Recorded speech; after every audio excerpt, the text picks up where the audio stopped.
Welcome to this section on events, protocols and delegates in Xamarin iOS. Let's imagine you have a button and you click it. What happens? Well, in Xamarin iOS, an event is fired off. And for buttons, we have many different kinds of events, and we can have custom code to react to them all. Then we're going to look at protocols. If you're from the C# world, these are quite similar to interfaces. They're essentially a blueprint of a class that you haven't created yet. Finally, we'll look at delegates and how we can assign a delegate to something like an alert view in iOS. I also briefly discuss the differences between events and delegates and why you'd want to use delegates. A big hint is that it keeps your code nice and clean, which is kind of the running theme with these three items. They all keep your code nice and clean and maintainable if you use them correctly. Events. What is an event as far as iOS is concerned? An event is something that happens discretely in time. So for example, when I click a button, an event is fired around that process. Or if I had something like a music streaming app, for which I do have tutorials out there, when the music stops streaming, an event is also fired to say music has stopped, or if the music is buffering, an event can be fired for that. So a real simple way of looking at events is to open up just a single view project. Any one of your old ones will do that you've used from this course. And what we're going to do is drop in to our main storyboard a couple of buttons. So I'll just put them over here, and I'm not going to bother constraining them because we know how to do that. Right, I'm going to give the first button a name of button 1 and the second one a name of button 2 so we can identify them. Then when we save that, those buttons are of course propagated to our view controller designer. So we have a generated outlet, which means we can access them in the view controller. Now inside of our view.did_load, we can assign an event to button 1 for any of the events that are provided, like all touch events or our classic touch up inside. And so the way we do that is by dropping a sender and some arguments.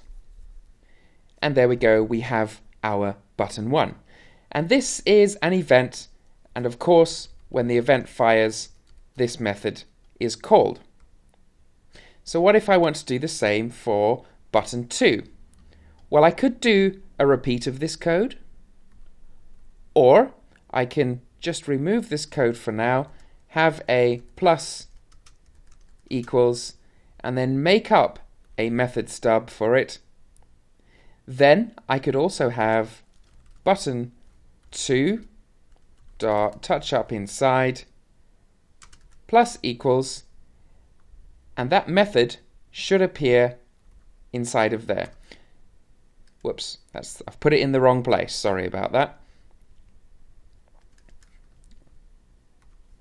I want button 2 dot touch up inside plus equals, and then I think it's going to send it down again. There we go. Okay, so I have my button 1 and button 2 that both respond with the same block of code. So this is just a neat way of cutting down on our code for events. And then inside of the touch up inside, we can actually ask to see which button sent us. So we can say if the sender is equal to button 1, then we can do something, whatever we want to do. Console write line num1, and then we can have an else, and that would be some other code to do with button 2. So you can see already how this is cut down on the code rather than if we set up a different method stub for each of these. Right, buttons can also have multiple events subscribed to in the same handler. And how do we do that? Well, let's remove this button 1 and button 2 and just have button 1 dot add target. And you'll see target asks us for an event handler and a UI control event inside of its arguments. So of course the handler is button 1 touch up inside. Then it asks us for the events associated with this handler. So of course these are controlled or contained under UI control event dot. Then we have a list of events that respond or that the button can invoke. So we can have touch up inside, and then let's put the pipe symbol in, or, and that's just above your right shift on the keyboard. We can have a UI control event dot touch cancel, for example. So now the event will get called both on touch up inside and on touch cancel. And that's a little bit shorter way of explicitly saying button 1 dot touch up inside and button 2 dot touch cancel.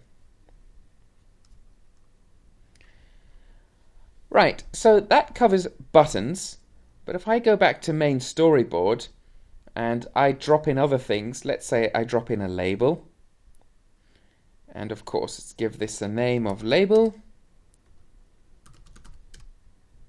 and then come back to our view controller after we save that. Let's see what label has. Label dot. Now if I click touch, there is no event around that. And in fact, let's scroll through and see if there are any events to do with the label. I haven't seen a yellow E yet, so I'm willing to bet there isn't one. I haven't done this before, honest. This is the first time I've discovered if it has events or not. And it doesn't have any events. Of course, you could subclass your UI label and create some of your own events if you wished, but that's a bit more of an advanced topic.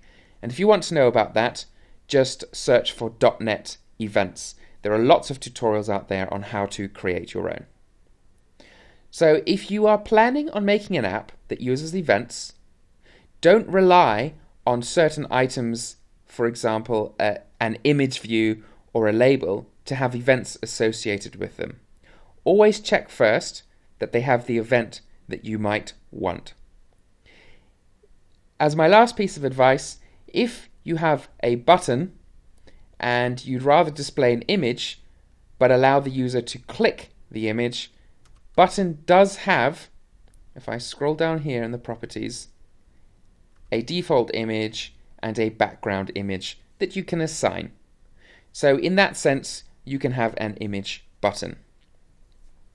Okay, that's a quick rundown of events in Xamarin, and I've given you a couple ways of subscribing to events and cutting down on the code clutter by allowing multiple objects to fire off the same methods. Right, protocols. Protocols are similar to interfaces in C#. Now, if you have no idea what either of those mean, let's go over exactly what an interface is. So in a normal program, I've got open a view controller here, we have classes, methods, and variables. And if I wanted to use this view controller class again, I would create another one, and I'd have the same basic things in it, like a constructor, maybe a view did load. Now, what if there was some way that I could define the blueprint of this class? Well, that's exactly where interfaces come in. So let's go ahead and define one. Let's have an interface. And by convention, interfaces are named starting with a capital I. So let's have I, my face. Open our braces and close them. Now inside of this interface, we can declare methods that we want to see when the interface is used. So let's have void print name. Okay, now this is a very basic interface. It's a blueprint, if you will. An interface is inherited by a class. So let's have a public class, my class, and this inherits I, my face. Open our braces and close them. And I've just misspelt that, it's a capital F. Right, so we have my class, which I've also misspelt, and it inherits this interface I, my face. Now the interface says every class that inherits this needs to have a print name. So if I hit play and try to compile this, I'm going to get an error from my compiler, and it's going to tell me that my class does not implement the interface member print name. And this is a way of making sure we always have the required member implemented in whatever class we're making. The interface is kind of a blueprint. It tells us what we should have. And then the class itself defines how we should have it. So let's have public void print name. And now we've implemented this expected method. So now if I hit play, everything builds and it connects. And I'll just stop that from running. Okay, where have you come across this idea before? Well, this idea of an interface or a protocol is up here in our view controller. If I remove certain items, like if I remove this constructor, .NET says you need to have a constructor. So it's kind of using an interface there. It's also available in your list view. If you don't have a getCell method, it won't compile. And in various other places. So what's the difference between a protocol, which is the iOS way of talking about these things, or an interface, which is the classic .NET way? Well, a protocol is exactly like an interface, except a protocol can have optional methods in it. So, would you ever have to make your own protocols inside your apps? Well, it's fairly unlikely, unless you're quite obsessive about neat code or strict coding practices. And the reason you'd never have to make them is because Xamarin has done all of the hard work in translating the protocols from the iOS operating system over into Xamarin. I'm just presenting it here so you're aware of it, how it works, and the places that you find it, for example, inside of your table views. Let's discuss delegates. To a lot of people, delegates and events seem like kind of the same thing. But they are different, and I'm going to show you how they're different. A delegate in essence is an object that's receiving work from another object. And a really simple way to think about it is, if I said to you, wash the dishes please, then I would be delegating something to you, and you would be the delegate. So functionally speaking, a delegate in Objective-C or Swift in the iOS world is sort of equivalent to calling a method or instantiating a class in C#. Let's learn this delegate concept by example. Open up a blank project in Xamarin with just a single view controller, and then inside of your view controller class, down at the bottom, let us create our own delegate. So let's have another public class, my alert delegate. And this is going to inherit from a UI alert view delegate. Now, a UI alert view is essentially a pop-up box that informs you of something on iOS. And normally they have an OK, yes or no buttons on them. Now, inside of this delegate, we have a couple of events, so we can override the clicked event. The clicked event is fired when someone presses the OK or cancel button on this alert view. So let's have a console.writeLine, and let's return the value of this button to us in the console.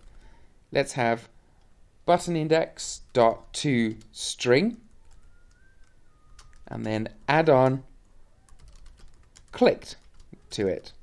So it tells us which button index was actually clicked. And finally, let's close off our brace so everything plays nice. Right, so we have this delegate. Now we need to attach this delegate to something. So up in our viewDidLoad, let's create, first of all, the delegate. So my alert delegate, and I'll just call this alert delegate, is equal to a new my alert delegate. So we've instantiated it. Let's create a UI alert view and call it alert equals to a new UI alert view. And it asks us for a title, a message, a delegate, which handily we've just instantiated, a cancel button title, and other buttons. Let's call this hi there for our title. Let's have a message. Is this course awesome? Then let's have the delegate, which we've just created, alert delegate, and the delegate will take care of all of the default events for us. It needs a cancel button title. Let's have OK. And then it asks for other buttons. Let's have cancel. Now I know that seems like the wrong way around to have OK and cancel, but it doesn't really matter which way you put it, as long as you process the right event with the right button. Finally, let's have alert.show. Right, let's hit play and see what this does. So it's now firing up, it's creating that delegate, it's assigning the delegate to an alert, it's showing us the alert, and then we can click the button. And when I click one of these buttons, we'll get a console message. But just before I do that, notice how OK is dark colored and cancel is light colored. And that's why I actually switched them around in here, because depending on your preferences, you might want the positive button to be darker than the negative one. It's completely up to you, and it's a use case basis. Right, so if I hit cancel, come back to here, in my application output, I have a button index of 1 clicked. If I'd hit OK, I would have had a button index of 0. Right, so in summary, a delegate is instantiated, and the calling function uses that delegate to pass off some work from itself to said delegate. So delegates are somewhat different to events. They're implemented differently. If, for example, just above this alert.show, I had alert.clicked, this would be our event. So I could say sendery, and I could have the same console write line in there, and that would be a different way to do it. But now you can see we're starting to build up code inside viewDidLoad, which isn't great from a maintainability point of view, whereas if you have a delegate that's separate somewhere, you can assign multiple objects to it for a start, and also it's out of the way inside of its own class. Congratulations, you've finished this section on events, protocols, and delegates in iOS. First of all, you had a look at events. We created a couple of buttons, and we subscribed to the events that were fired when they were touched or touched and released. We also discovered how to subscribe the same handler to multiple objects of our buttons. Then we looked at protocols. Protocols were a handy way of providing a blueprint for a class to tell that class it must implement certain methods. They are very similar to interfaces in C#, except that protocols can also have optional methods inside them. Finally, we looked at delegates. Delegates are instantiated classes that take a lump of work assigned to them by their calling function. Delegates are fairly similar to events, but using a delegate allows us to have much neater code and much less code, crucially. There are also default delegate classes set up for our buttons and things like UI alert views that we can, of course, modify to give them different behaviors.